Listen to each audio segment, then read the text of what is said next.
Joining us to talk about that, break down the quarter, is CEO Matt Murphy. Matt, thanks for the time, as always. Great to see you. Yeah, you too, Carl.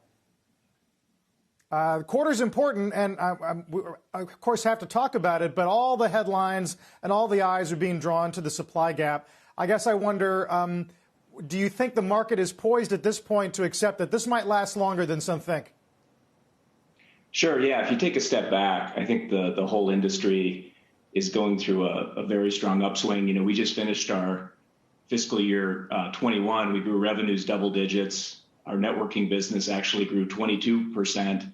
And then our 5G cloud and automotive business doubled from the prior year. So we're heading into this current year in a situation where, at least for Marvell, we're growing very fast. And on top of that, there are supply constraints, which we're dealing with to try to meet the surge on top of the growth that we've already seen. And we do see these constraints, Carl, being very pervasive for the industry. And we think this could last depending on, depending on if any segments, if all segments continue to fire on all cylinders like they are, it could be tight the whole year. Yeah. How does it compare, do you think, to classic cycles where we go into an upswing and maybe inventory managers weren't prepared for the economy or what have you, macro or industry dynamics to run so hot? Does it feel a lot different, and do you attribute that to the structural change that the pandemic brought us? I think so. I've been in this business for about 25 years. I've been through all the major cycles since that time, including the dot-com correction, financial crisis, and then there's been 4 or 5 other ones that have occurred. This one's a little different in that it really was a V-shaped recovery. I think people were definitely caught off guard.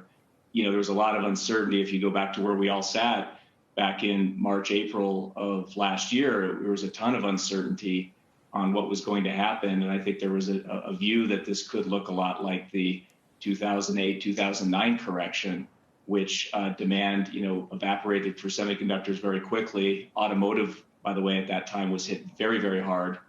And then, of course, it came roaring back in 2010, and the industry was caught off guard. In this case, it's come back, I think, faster than people thought. And there's so many new growth drivers now in the semiconductor industry, whether it's AI, whether it's new technology standards like 5G, which is ramping now. Cloud computing compared to 10 years ago has been just a transformational technology. So you've got that layering on top. I think there was people really underestimated. Certainly the supply chain did, in terms of where things were gonna land at the end of this year. Shepard Smith here. Thanks for watching CNBC on YouTube.